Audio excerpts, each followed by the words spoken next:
Coming up in December, the Southeastern Philharmonic is going to be doing another one of their wonderful concerts in the town hall here in Whitman.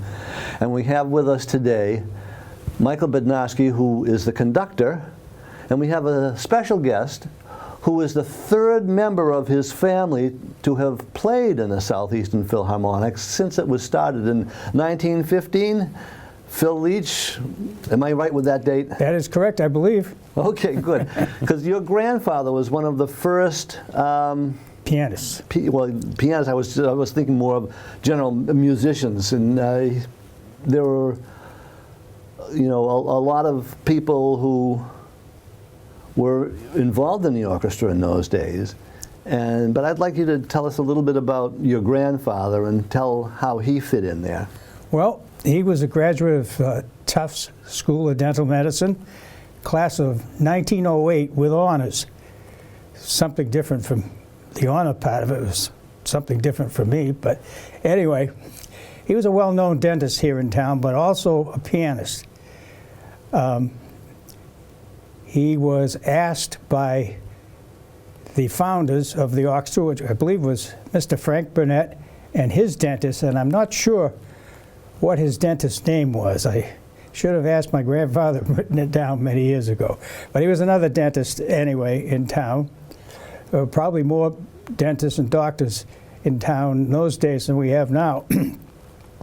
But anyway, my grandfather did dentistry during the daytime and at night. Some nights anyway. He was a pianist for the silent movies in a couple of movie theaters in Brockton. One was the Hathaway Theater, and I think the other one was the City Theater.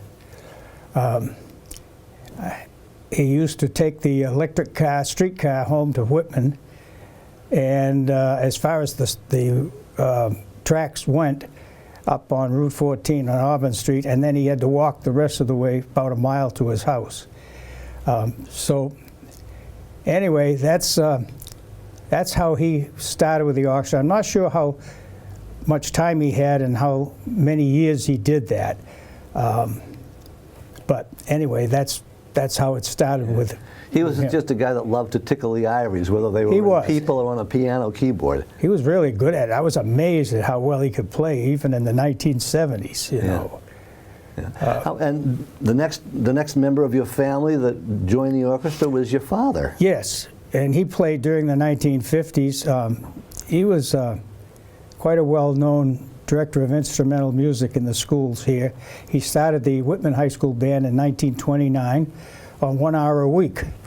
And he didn't go on full-time here until I believe it was 1953. He kept telling the school officials they needed to have a feeder program if they were going to have a high school program.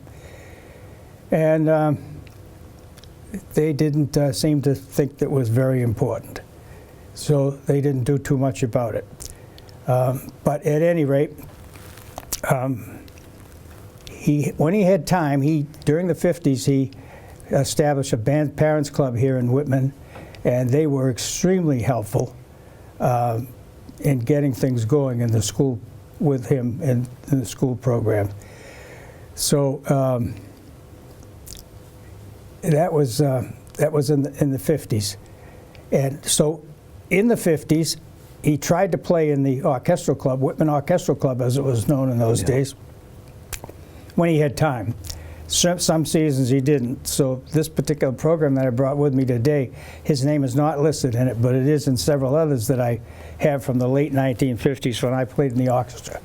Yeah, so I was just going to say, your name is in there, but his isn't. That's correct. When did you start playing in the orchestra? 1955, when I was in the 8th grade. 8th grade, so that was 14? Yeah, about that, yes. 13, 14, somewhere around And you there. played, what did your father play? Trumpet. Trumpet. And you were a percussionist. Yes. So, I mean, we have piano, percussion, trumpet. You almost had an orchestra in your own family. We almost did, Paul. We almost did. Yeah, that's true. But and how long did you play? Well, in this orchestra, I Yeah. played through my high school years, through my senior year of high school. This program that I was showing you earlier, was the last season, I believe, that I was in the orchestra, 1959, 1960. And I graduated from high school. 1960, I went to the National Music Camp in Interlochen, Michigan, and then to the New England Conservatory for 4 years. During that period of time, and when I first was in the orchestral club, I had become a student, private student of Harold Thompson, who was a percussionist in the Boston Symphony and Boston Pops. And I studied with him for 5 years. After that, I went to New England Conservatory and studied with Vic Firth, who was principal timpanist of the BSO for he was there in the orchestra for 50 years exactly. But he was principal timpanist for about 47 of those years. And of course, people may know him by that name. You see Vic Firth all over a lot of pairs of drumsticks and timpani mallets and bell mallets and everything. He became the largest manufacturer of drumsticks and mallets in the world. Well, that's a way to keep your own profession going, is to create things that you can use to do the job yourself. Well, he kind of had to do that because he had difficulty finding good sticks that were made of good wood. You know, it's wood that was seasoned and dried properly, and otherwise, you know... Pine wouldn't work too well for that. No. Most of them are hickory, some are oak, and but most of them are hickory, and some of them are maple. The first sticks that he sold to me were snare drum sticks. They were made of rock maple. Oh, that's a really hard wood. Yes. I still have them. Well, they certainly did last. That's a way to put yourself out of business if you do too much of that. That's true. Well, he had to find some things, some products, some sticks and mallets that would work for his work at Symphony Hall without having problems, you know. So that's what he did. Yeah. And you may have stopped playing with the orchestra, but you have been coming to the concerts. Well, I started, yes, I haven't been for years until 2015, the 100th anniversary of the orchestra. And I started coming, and I said, well, you know, community orchestras, I spent a lot of time at Tanglewood listening to the BSO, and when I was younger, playing at different places across the country, and I said, gee, I don't know, community orchestras sometimes are tough to listen to. Maybe I'll sit near the door, and if it's for the Great Escape, right? Yeah, but you know what? I stayed for the whole concert. It was excellent, and it's been excellent ever since. These people deserve a tremendous amount of credit, I think, for what they do. And the newer maestro, who's sitting to my right here, is doing an outstanding job, in my opinion, with the orchestra. Difficult job, dealing with volunteers sometimes. You have to be nice to them. Well, I gotta thank you for leading into Michael for me. So now I don't have to do it. We've got him here. Michael, how did you happen to become the conductor for the orchestra? Well, I was doing some kind of ad hoc conducting around the area. And there was, I think the SPO was in between conductors at the time. This was 2021, 2022. And they had a interim conductor, somebody just doing one of the performances. And I stepped in to fill in for him when he was ill one time, and that sort of just established a relationship. And so as the SPO was looking for a more long-term person to take in, I guess I just stood out. I have to say the time that I filled in, you know, it was just supposed to be for one rehearsal, but that one rehearsal really stood out to me. I never had a feeling like that conducting an orchestra before. There was a certain chemistry. And I think a lot of it had to do with, I mean, you mentioned that they're volunteers. And that's just so special to have people in the community volunteering to be there just because they love making music.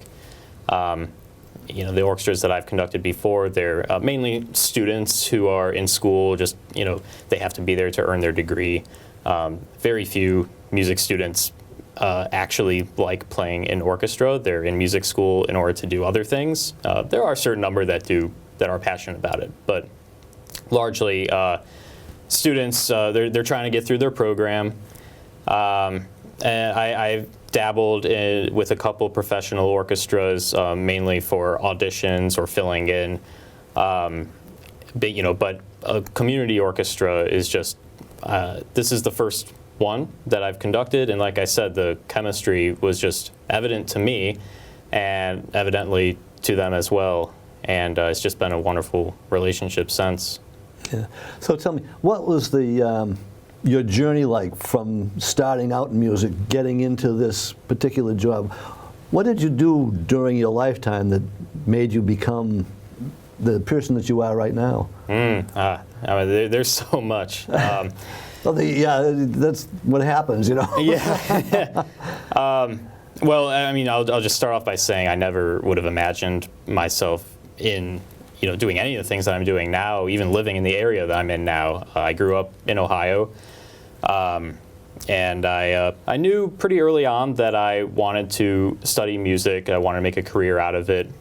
I played music all throughout my schooling as a kid, and it's just been always something that I've loved. And I developed a real passion for it. I thank my music teachers that I had, because I saw myself as somebody who would want to carry on what they were doing, to share the passion of music with other people.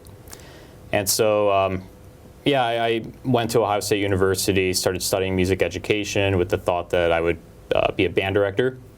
Band because my primary instrument was clarinet.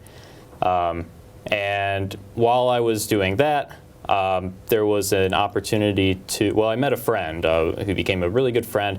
He had created a orchestra on the campus himself. He was another student and just put together this group of people just because he wanted to get some conducting experience. He was real passionate about it. And so he took me under his wing, kind of taught me some stuff, gave me some opportunities to both play in his orchestra, but also then later on to conduct it. And that really sparked a fire within me to lead a group of musicians and to really shape the music in a really unique way. And I fell in love with the repertoire too. Like I said, I was in the band world initially, but as I started going through college, I started seeing, I don't know that I like band repertoire quite as much. And so once I started learning all this orchestral repertoire, I was like, wow, there's such a vast richness to it. So I just really fell in love with orchestral music and with conducting. And my friend actually, he was a few years ahead of me. After he graduated from Ohio State, he went to Boston Conservatory to get his degree in orchestral conducting. And by the time he was just about wrapping up with that program, I was coming to my end at Ohio State, and he was telling me, Michael, you really should check this program out. The professor up there, his name is Bruce Hangen.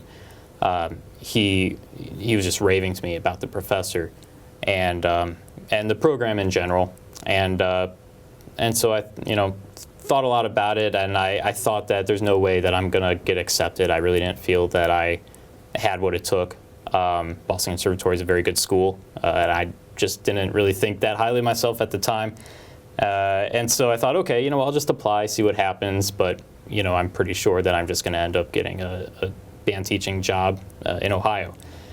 And I ended up getting offered an audition, did the audition. The audition, by the way, did not go well, I thought.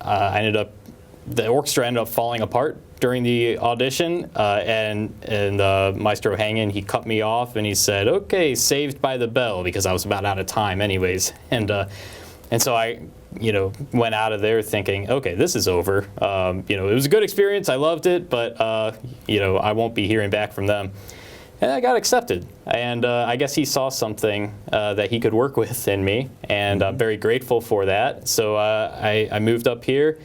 I was in that program for 2 years, and I grew immensely. It just opened up a whole other world to me. I just matured so much in terms of my perception of music, my perception of a conductor's role, all those things. And so that basically brings me to where I am now. After graduating, I did end up going into teaching, which I'm grateful that I had the education background. So I currently teach at Chelsea High School. I teach choir, and I teach some other classes as well, music theory and piano classes. I do a lot of private lessons as well, but I'm very grateful for the opportunity that presented with the Southeastern Philharmonic, that I'm able to keep this this love of orchestral music and leading people and sharing these programs with both the musicians and also the community. I'm able to keep that going, and I really enjoy it. Yeah. Well, now, we should probably get a little bit more into the program that you're going to be doing.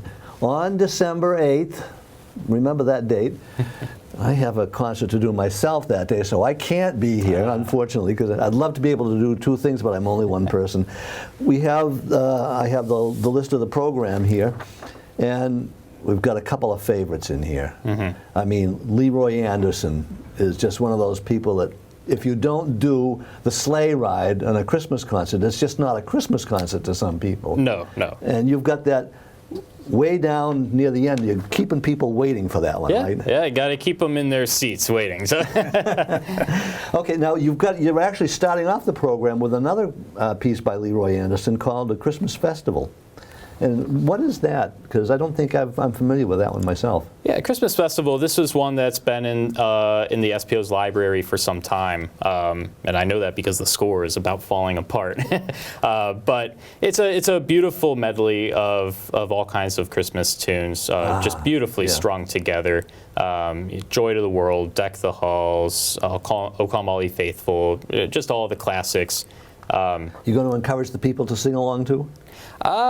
Maybe not quite for that one. Okay. We do have one later on in the program that we're saving that for. Okay. But for the first one, I mean, Leroy Anderson, his orchestration is just so gorgeous. I mean, and same thing with Sleigh Ride. This is kind of the same idea with a Christmas festival, is the way he orchestrates these tunes. And so, while you might want to sing, I would encourage people to just listen and take in the beautiful sounds that he makes. And you also have, the next is Minor Alterations. Yes. And is that Christmas music that has some different orchestration to it too? Oh, yeah, but in a little different way.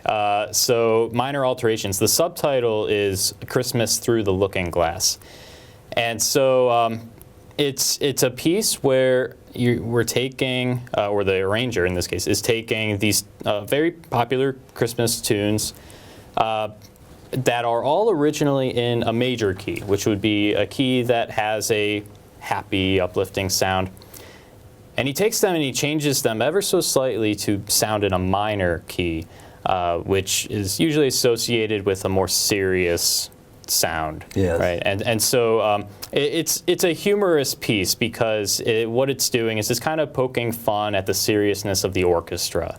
Orchestra repertoire, usually people, off the cuff think of things that are so dramatic, and obviously there are some like really nice light things, but there's you think of big Wagner pieces that are just like in your face, and you often in a minor key, often very serious stuff being portrayed through orchestral music. So Minor Alterations is kind of poking fun at that element of orchestral music, but then bringing in the Christmas music and making it kind of into that style. So it's a very unique piece. You might not even at first recognize the tune. You might be like, that sounds like it could be Rudolph the Red-Nosed Reindeer, but something sounds off about it. I just can't picture Rudolph the Red-Nosed Reindeer in a minor key. Yeah. It would have a whole different feel to it. Maybe Rudolph wasn't quite the reindeer we think he was. Yeah.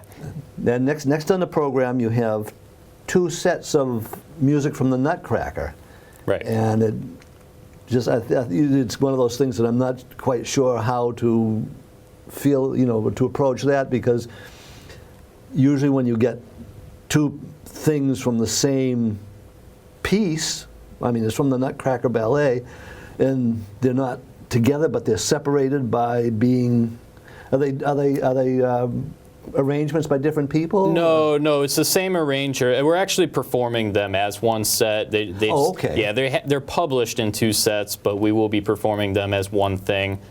So it'll feel like a Nutcracker suite in general. Yeah. Kind of like the smaller dance pieces from the Nutcracker. Sure. Yes. The mushrooms, or however you want to do it. Sometimes they go by food, and sometimes they go by areas of the globe where they came from, depending on who's writing the program booklet up for that one.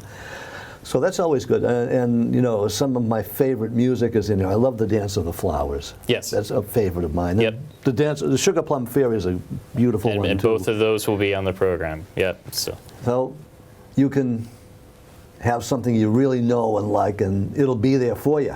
Yes. Okay, what do we have next here? Let me just put that in the spec so I can see. Polar Express. Now that is something that's come into the repertoire fairly recently because of the movie The Polar Express a few years ago. Yes. And it's a favorite amongst both our orchestra and the audience. I believe the first time we've done it is 2 years ago, and it's just so fun.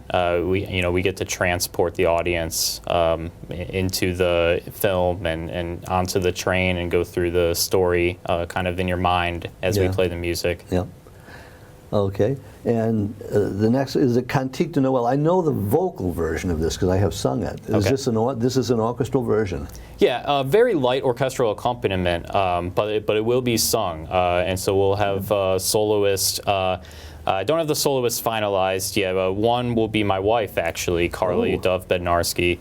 And then possibly in the years past, we've had a member of our orchestra, Andrew St. George, who has also sung it. He's sung many times at these concerts. Yeah. So we're still finalizing that aspect, but yes, it will be on the program and sung "O Holy Night." Yes. Yeah. And that Cantique de Noël is a beautiful, beautiful piece. It is. Yeah. Next on the program, the Hallelujah Chorus. Yep. That's almost something I would figure you'd do at the very end, but... we are ending the half with it. It was, I went back and forth putting together the order of the program. We ended up choosing to end with something else this time, but the Hallelujah Chorus will send off our first half at least, and we're going to be joined by the Herring Run Festival Chorus, which is actually not for the Whitman concert, but at the East Weymouth Congregational Concert, which is just a couple days before. We'll be joined with the chorus. For the Whitman Town Hall, the chorus can be either in your head or the audience can sing along with that one. Yeah. Yeah. Well, that's always fun too, because a lot of people, when they were in choruses in high school and things like that, they always did that Hallelujah chorus. Yeah. And then comes Sleigh Ride. Yes. This is starting up the second half. Yes. Okay, there we go. That's great. Have you got a percussionist with the whip this time, or are you going to do the way Bob Babb always did it with the audience trying to do that? No, we have the whip, but I think the audience they're watching the percussionist and seeing their cue, and so they're welcome to join in too. Maybe we might even invite Phil to do the clap. So. Yeah, that's such a fun one, and like you said earlier, one you have to do on a Christmas program. Oh yeah, oh yes, and we've got a Stille Nacht, which is Silent Night for those of you who don't speak German, and this is the Gruber version with the. Yeah, it's like the version from Mannheim Steamroller. Okay. Real urethral, just gorgeous orchestration. We'll have a piano player who's actually our principal percussion player, very talented pianist as well, Richard Cadborg, who will be doing the piano part. We have a beautiful cello soloist who will be starting off the piece with the melody before the rest of the orchestra comes in. And it's just really gorgeous orchestration of this classic tune. Yeah, okay, and then we have a visit from St. Nicholas. Is this going to be narrated? Yes, it is. I was hoping you were going to say that because I just can't picture this piece being done without narration. Yes. People would just get kind of lost in it. Yeah. So my wife, once again, will be doing the narration, and And again, we'll take the audience on a journey with this one. This is a new one. We are just doing this for the first time this year, and the music that goes along with the story of "'Twas the Night Before Christmas," the music is very different by Matt Naughton, and it's just a very different take on it, but really nice accompaniment to the story, I think. Okay, that's always nice to have that instrumentation to go along with it, because it helps get people really into the story. Oh yeah, yeah. You can really hear and then in your mind's eye see the action. And then the final piece is the sing-along that we were talking about earlier. Yes. A Holly and Jolly sing-along, and that's going to have several different pieces running throughout it, I'm sure. Yes, yeah. There are probably 6 or 7 or maybe even 8 classic holiday tunes, and once again, this is a new one we're doing this year, and the orchestration is gorgeous, but we really are doing it because we wanted to bring everybody into this occasion. This concert is not just a concert to show off the orchestra. This is an event for the community, and so we wanted to send off the program by just bringing the whole room, the whole community together in bringing in the Christmas spirit. Well, people do love to sing those songs this time of year, and I think they miss it when they don't get a chance to do it. Well, that's the program for the concert. All you have to do is remember is to be there, December 8th. What time is it starting? 2 o'clock? 2:30. 2:30 at the town hall. It's a free concert. Bring something for the food pantry if you would like, because that will be very important for the food pantry this time of year. And I just want to thank you, Michael, and you, Phil, for being here and talking with me about the Philharmonic and the program. And I hope it's a great concert. I'll be looking forward to watching it when it gets on the channel, because I won't be able to be there. Yeah. Because I'll be singing somewhere else, way over the other side of Brockton. Yes. So thank you so much for being with us. And remember, get to the concert.